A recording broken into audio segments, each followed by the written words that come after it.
Well, thank you so much for helping with my project. Could you say a little bit about yourself? Yeah, I'm Nicola Rossi. I write dystopian fiction under the pen name N.A. Rossi, so that's not really much of a stretch, is it? The series, my Rockstar Ending series, has been optioned for television with Free at Last TV. I had a 30-year corporate career, and now I'm writing and thinking particularly about the power dynamic between people and technology. And you also are a consultant about communication and write a lot about the media and how we get our news and things like this as well. Yeah, that's right. That's right. I'm very interested in that. I worked in communications management for those 30 years in the corporate world, and I've taught a little bit in on media studies, and I've got a master's in digital media, which was kind of the inflection point for me starting to think I really wanted to do something other than shape other people's messages. I I can understand that. Yeah, I Um, mean, I never had to do anything really bad, but it was still, I'd reached a point where I just wanted to do something which was kind of in my voice rather than somebody else's, and it was nice to not be constrained anymore, really.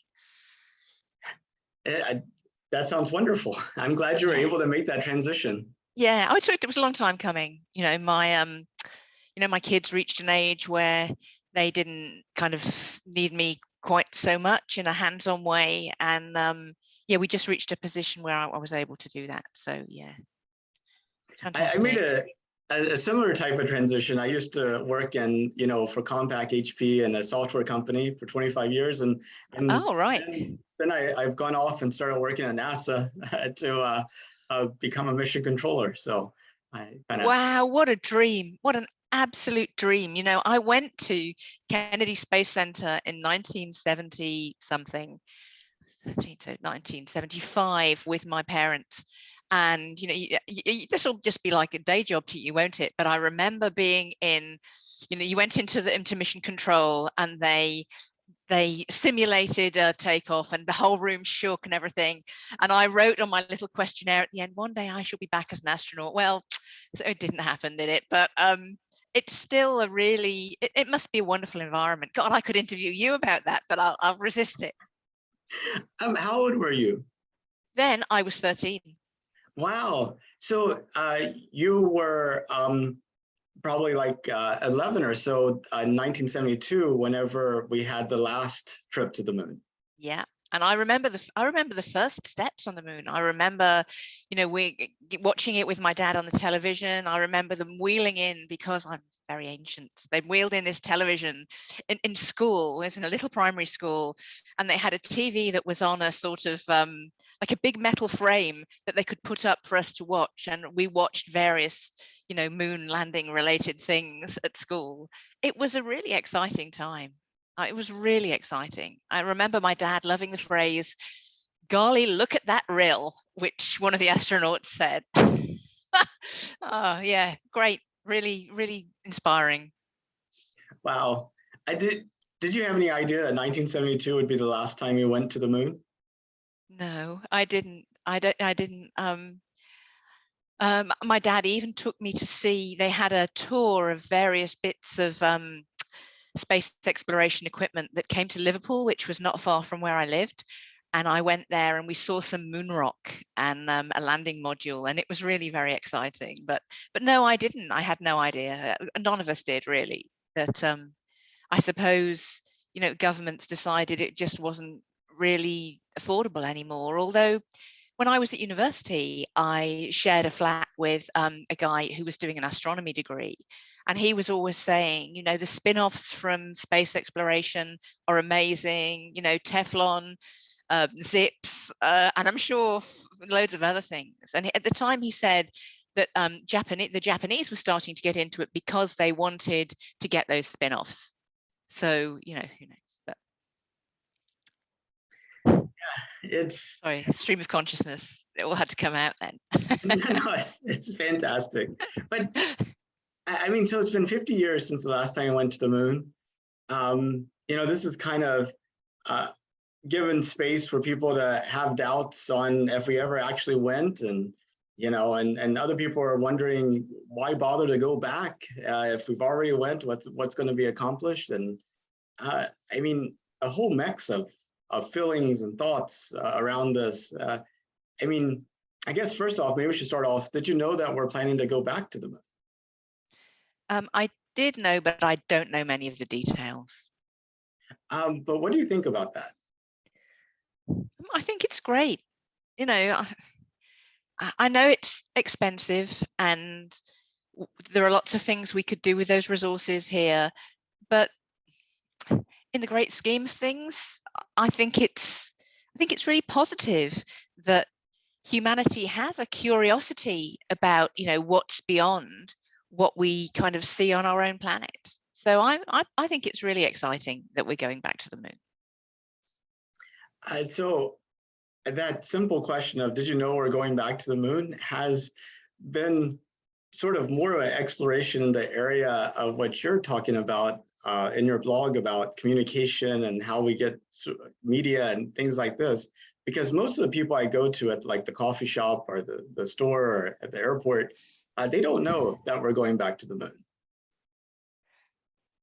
Yeah, and I think some of that might be because you've got some big personalities involved who are very active in promoting their businesses, which are also very interested in space exploration. And I think, if you'll pardon the pun, that might eclipse, some of the communications that NASA are trying to put out.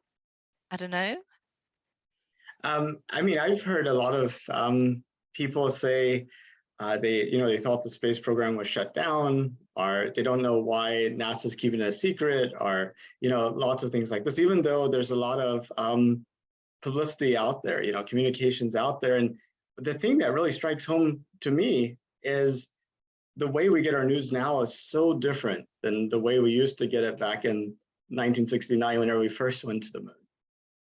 I mean, the head of NASA talks about that once we go to the moon, maybe it'd be a front page one story, but the problem is there's no page one anymore. We all read our own personalized news feeds, and we don't have like this common basis from which to work from. And I was wondering. And I don't know whether you see, sort of in communications terms, whether you see, the elephant in the room, do you see SpaceX as a competitor or as a partner? I see SpaceX as a partner, but I think also what you're seeing here is a transformation of kind of these activities being centralized and government-led to being more of an ecosystem and being led by many different areas. It's like the difference between a bird and a swarm of bugs flying together, and so it's definitely a transformational time, I think. Yeah, and I think Elon Musk, his videos using the David Bowie music, were just amazing. And I saw him speak at South by Southwest in 2018. And they showed those videos, and he was speaking on stage with the team behind Westworld. And whichever one of those two brothers, it's gone out of my head now, two film director brothers, anyway, he was on the stage with one of them, and he had directed the videos for him. And I think they really grabbed the public imagination, because not only did you have, the picture of the sports car going into space, which has kind of Bond film overtones and all of that, but you had that wonderful soundtrack as well, which would have really connected with, with a lot of people who were certainly excited about space when it all first started to happen, and when, David Bowie was talking about, you couldn't move for him writing songs about space and aliens. So I thought that was kind of a genius moment in terms of his communications. And it's very hard when you're working with partners to dominate it. In the old days, if you had a partner or a supplier, you would have a contract with them that would say, you're not allowed to talk about what you're doing in this ecosystem. We will take all the credit. But now, things have moved on. and suppliers who are really proud of things that they've spent years and years perfecting. I mean, I've read Elon Musk's autobiography, and all those rockets crashing again and again and again, having to go through that. You can see why, when he finally gets the chance to collaborate with the ultimate brand partner, which is NASA, he's not going to say, oh, I'm just going to be quiet and not mention it on Twitter, because he can bring his whole community with him for you to share your news. Maybe that's part of the answer, is to get him to partner with you more and talk you up, to his audience. I don't know. Yeah, and Elon has a lot of good things to say about NASA. He's like, SpaceX wouldn't exist without NASA, and he's really thankful for the partnership for sure. But but it's becoming less of, you have like these suppliers to like say the military and other specialized governmental entities, where that entity is like their only customer. But then you have like other suppliers like the phone company, who provides services for governmental agencies, but also provides services for a whole wide range of other people. I think what you're seeing here is a transformation of these suppliers being like from single customer to being like multi-customer, because SpaceX is now doing a lot of their own independent missions, to launch their own satellites for other people, sending people to space. There was even an announcement just last week about SpaceX partnering with another private group to actually potentially go up and service the Hubble telescope, kind of without any expense to the government, which is kind of a surprising development, I think. Yeah. But when you think, okay, so when you think about the future of humanity, what does it look like to you? Well, I'm an optimist, really. I know we have like tremendous challenges at the moment. Climate change, some really, the threat of, well, certainly escalating tensions between nuclear powers. But I remember being terrified of nuclear war when I was a teenager. And we were scared for very good reasons. But in the end, that didn't happen. And even the recessions that we've lived through kind of came through. So I believe that humanity has the potential to save the planet and build a better future. And we've already achieved a lot in terms of things like disease eradication, and even the amount of conflict that we're engaged in compared to previous centuries. So I'm quite optimistic, if that doesn't sound too delusional, and I just hope that we can get through the current threats and enter a time when we can all care for each other and the planet much more than we're able to now. I feel though that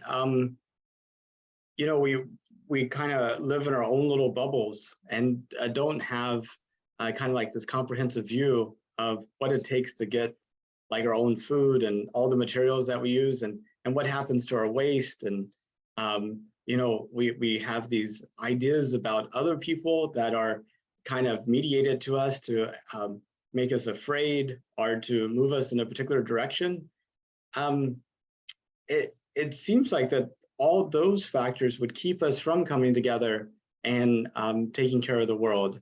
And I was just wondering if you thought that was not an issue, or if you see it as an issue, but somehow it gets resolved.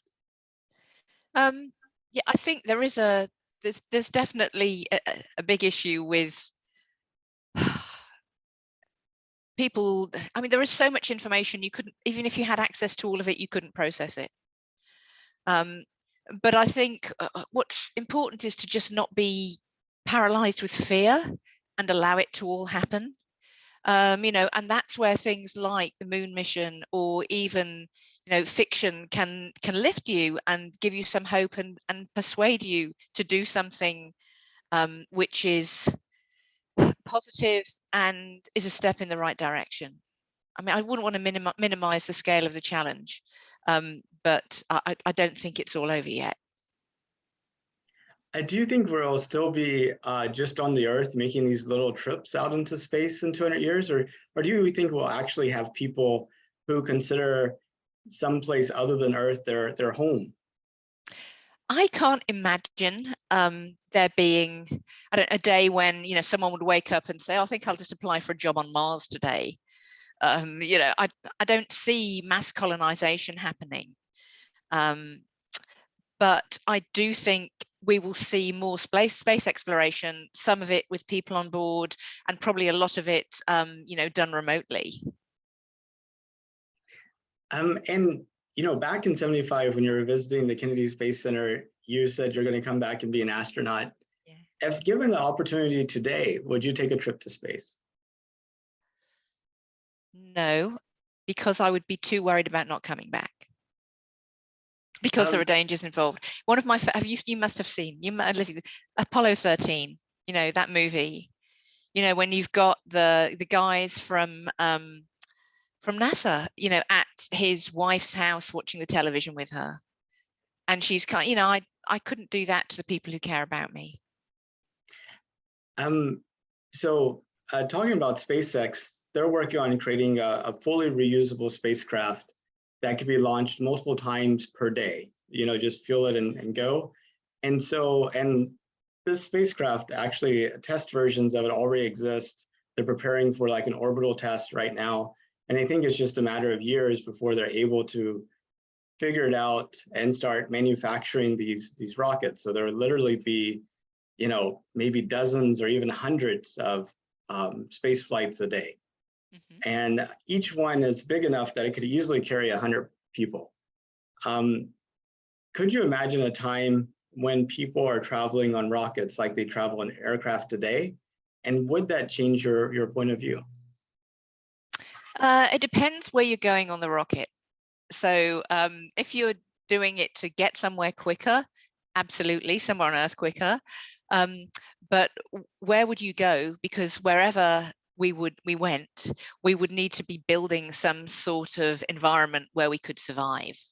And I think that's a big challenge. It's all right getting there, but if once you get there, there's only not enough oxygen, water, or any of the other things. I'm a huge fan of Andy Weir. Have you read The Martian, or you've at least seen the film? The Martian, and also his other books too, I guess, Project Okay. Hail Mary Yeah. and So I read Project Hail Mary over the summer. So that when I knew we were going to be speaking, that really made me think about, what happens if you go into deep space. You get there, you've not got many years of your life left. And then the whole business about creating a habitable space would be really challenging. And I guess you'd have to have an incentive to leave this place first. So,